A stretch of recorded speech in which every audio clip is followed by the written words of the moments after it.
Godzilla was never a monster. He was a war crime that learned how to breathe. In 1954, a real fishing boat sailed into the fallout of an American hydrogen bomb, and the crew came home dying. 9 months later, that horror walked out of Tokyo Bay. But the Godzilla from 1954 and the one fighting Ghidorah today aren't the same creature. He's been killed and rebuilt from scratch more times than any character in film history. And every version rewrote what he is. So where did he come from? All of him. It starts with a corpse on a boat. It ends with a god. Casual fans think Godzilla is one timeline. He's not. He never has been. Toho rebooted him again and again, each version named for the Japanese emperor of the day. Showa, Heisei, Millennium, Reiwa. 4 continuities, 4 origins, 4 monsters in the same scarred skin. Then America took 2 swings. The 1998 version fans disown, and the 2014 Monsterverse where he fights Kong. Everyone gets explained here. This isn't a list, it's the full bloodline. Ground Zero first. Showa era, 1954 to 1975. The original is the only one you have to understand to make sense of the rest, so we start in the rubble of 1954. The name itself is a clue most people never decode. Gojira, a collision of 2 Japanese words. Gorira, gorilla, and Kujira, whale. A primate's rage in the body of a leviathan. In the original film, Godzilla is a prehistoric sea creature that had survived undisturbed in the deep Pacific for millions of years. Until American hydrogen bomb testing detonated directly over his world. The radiation didn't just wake him, it burned him. It scarred his hide black, and it incinerated his entire family and the ocean floor he called home. Sit with that, because this is the part the kaiju cartoons bury. The first Godzilla isn't attacking Tokyo because he's a mindless beast. He's attacking because we murdered everything he had. He comes ashore, shrugs off the entire Japanese military like it's bad weather, and reduces the capital to a glowing graveyard. That mist-like incandescent breath sets whole city blocks on fire and melts steel off the bone of the buildings. And the way it ends is brutal. A reclusive scientist named Dr. Serizawa has secretly invented something worse than the bomb. The oxygen destroyer. A weapon that disintegrates living tissue and water down to nothing. He is so horrified by his own creation that he burns every note, deploys it exactly once to kill Godzilla, and then cuts his own airline at the bottom of the bay so the formula dies with him. The monster and the man who killed him sink into the dark together. Here's the detail that should give you chills. That 1954 nightmare was ripped straight from a real event.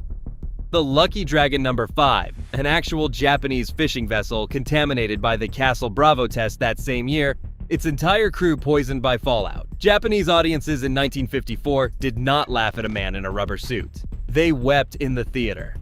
To them, this wasn't a monster movie. It was a documentary about the bomb that had landed on their country 9 years earlier, wearing scales.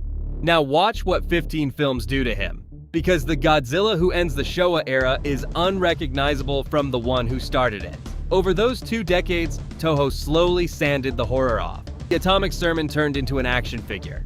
By the late 60s and early 70s, Godzilla is body-slamming rival monsters like a pro wrestler, throwing what fans literally call the kaiju dropkick, and defending human children. He even raises a son, Minilla. This is the single most important shift in the entire franchise, and you need to understand why. It set the rule that governs everything after. Godzilla is whatever the era needs him to be. A nuclear warning in 1954, a schoolyard guardian in 1973. The skin stays the same, the soul gets rewritten every time. Quick one almost everyone misses. In the early 70s films, Godzilla and his allies actually talk.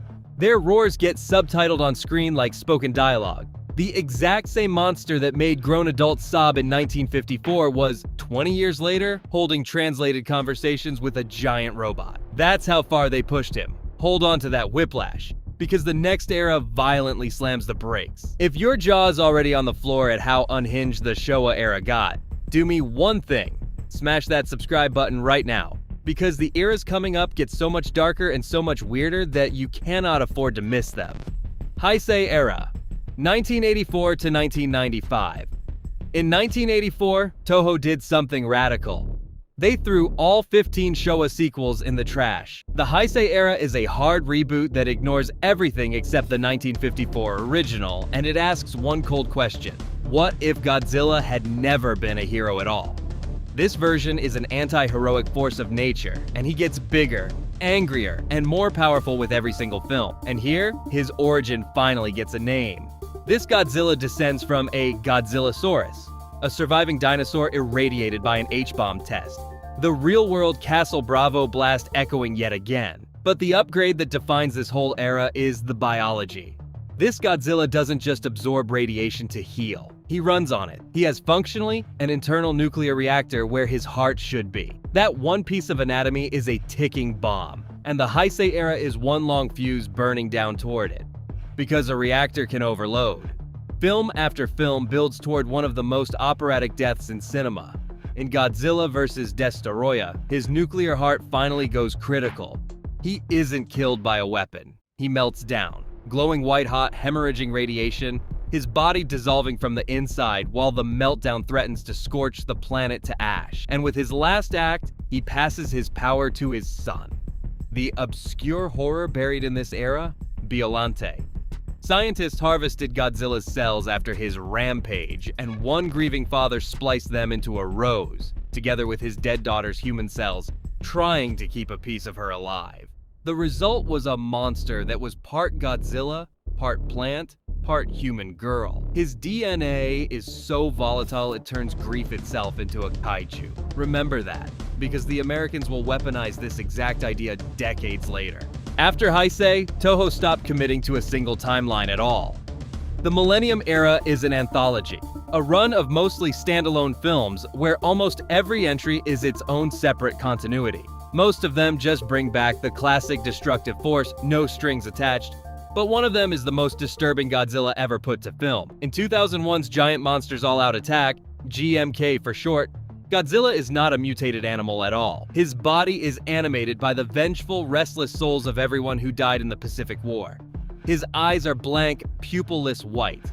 He is, in the most literal sense, a nation's war dead reanimated as a monster, marching back to punish a country that forgot them. There's no atomic metaphor here. This is a ghost story wearing Godzilla's body, and it's genuinely malevolent in a way no other version comes near. And here's the flip that breaks people's brains. In that same GMK film, King Ghidorah, Godzilla's eternal archenemy, the three-headed space dragon, is the good guy. A heroic guardian beast defending Japan from Godzilla himself. The Millennium era is so fractured, it will cast the devil as the hero just to throw you off balance. Which brings us straight into the modern nightmare. The Reiwa era. This is where Godzilla stops being a man in a suit and becomes something genuinely alien. 2016's Shin Godzilla rewrites the origin one more time. Roughly 60 years before the film, nuclear waste was dumped on the ocean floor, and a creature adapted to feed on it, growing, mutating, evolving until it could drag itself onto land. And the true terror of Shin is that he evolves on screen in real time. He arrives as a grotesque, googly-eyed thing flopping helplessly through the streets, then transforms again and again into a towering fissured organism that fires purple atomic beams not just from his mouth, but from his dorsal fins and the tip of his tail. He's powered by nuclear fission, and he is never finished changing. The final shot of Shin Godzilla is one of the most unsettling images in the whole franchise. Frozen mid-transformation, tiny humanoid figures are crawling out of his tail. The implication is that he was about to split into a swarm of human-shaped Godzillas.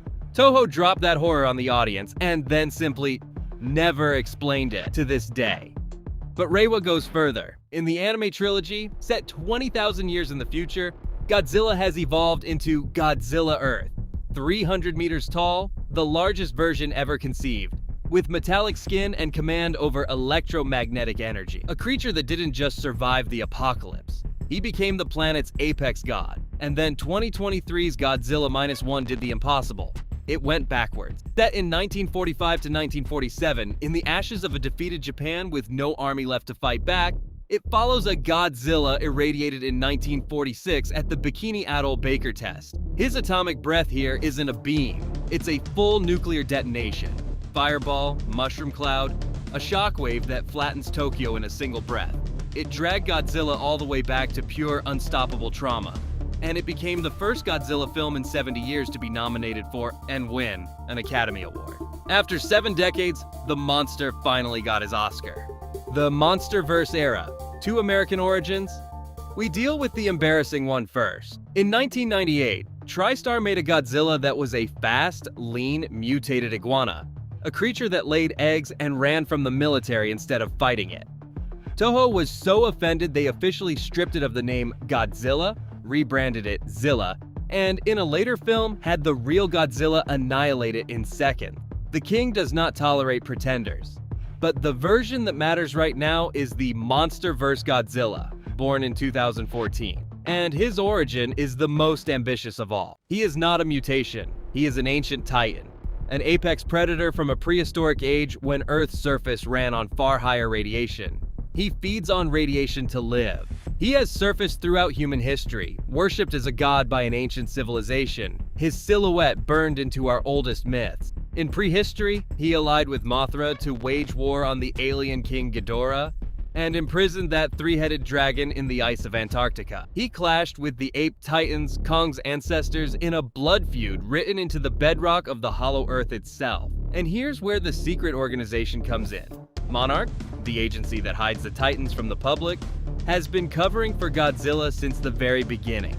Those Castle Bravo tests in the Pacific in the 1950s? In Monsterverse canon, they weren't tests. They were attempts to kill him. And in the comic Godzilla, Aftershock, we learn this Godzilla had an ancestor, a colossal titan named Dagon, who was hunted down and killed by a parasite called Muto Prime. The 2014 Mutos you watched on screen. The same species that drove Godzilla's entire bloodline toward extinction, laying their spores inside the radioactive corpses of his own kind. The Monsterverse Godzilla isn't just the last king standing. He may be the last of his line. Every version is born from the same wound. We built something that could end the world, and the world built a monster to answer it. Godzilla isn't a dinosaur. He's the planet's reflex. And no matter how many times we kill him, the conditions that create him are still sitting in silos all over this planet right now. He always comes back because we never stop giving him a reason to. Subscribe, hit the bell, and tap the next one.